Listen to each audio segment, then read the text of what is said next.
क्या हाल है, ठीक हो? सेहत भी किस तरह कैसी है? अच्छा दोस्तों, चलते हैं आज के वीडियो की तरफ। आज हम लोगों ने ये जो मिर्च लगाई हुई है ना, देसी मिर्च, इसको हम लोग जो है ना गोडी कर रहे हैं ये रंबे के साथ और कई दिन जो मैं ना गुड रहा अगे अगे तो पिछू जो ने बंदे दो लाए ने वो पिछू गुड रहे हैं। ये मिर्च वो जी फरवरी के अं काश्त की थी तो माशाअल्लाह फ्लावरिंग के उत्ते आ गई है। भी ये धनिया काश्त किए रमज़ान वास्ते तो माशाअल्लाह ये भी ठीक है। इन्हू गोडी करके पानी लाइए तो नाल जो जल्दी आ जाएगा। ये अजकल मार्केट के रेट तो ज़रा बहुत घट है। मिर्च का रेट 20-25 रुपये किलो आ गया।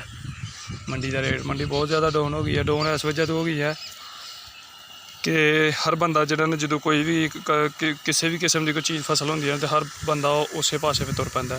जिस तरह इस दफ़ा जीवन लसन है, हर बंदा वो पासे वो काश्त जो ज़्यादा हो जाती है ना, फिर वो मसला बन जाता है। यह घिया तोरी लाई दी है, यदी भी ग्रोथ अच्छी है। एक अद्धे दिन तक जो इनू यदा हम टनल बनाने बांस में खड़े करके ना तो इनू करने तो इस मिर्च में दोस्तों अजे तक दूसरी गोडी है।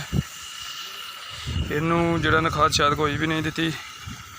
इनू ना गोडी करके छड़ांगे 2-4 दिन पहले छड़ी है। इनू छड़ के 2-4 दिन उस तो बाद फिर खाद सुटांगे। खाद सुट के तो मिट्टी जी है ना इनू चुक के ला देंगे। यह देखो ना, ये साढ़े जो ना फ्लावरिंग तो आ गई है, फुल पैन लग पे इनू। धनिया भी साढ़ा तैयार है, पानी लगे तो 2-4 दिन तो बाद जो तैयार हो जाएगा।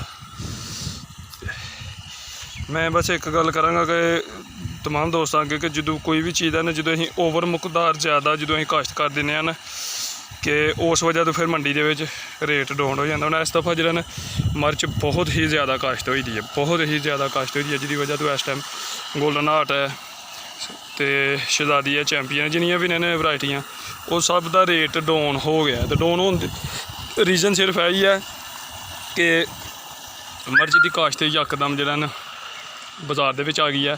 तो मिर्च की काश्त इस दफ़ा पिछले सालों की निस्बत ज़्यादा है, क्योंकि पिछले साल मिर्च ने बहुत ज़्यादा प्रॉफिट दी थी, बहुत ज़्यादा मुनाफा होया ही।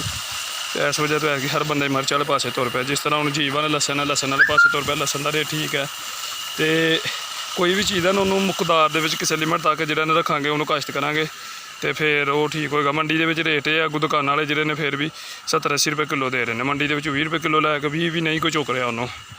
तो फिर आंदे ने जी इमरान खान ने ठीक कर रहा। हाँ, इमरान खान को कुछ पॉलिसियाँ किसान वास्ते सबसिडी देनी चाहिए है। खाद जी बड़ी महंगी हो गई है तो जिमीदार गरीब की करे। तो खैर वीडियो में दसिया जी किस तरह की है। लाइक कमेंट शेयर लाजमी करा जाए। अल्लाह हाफिज़।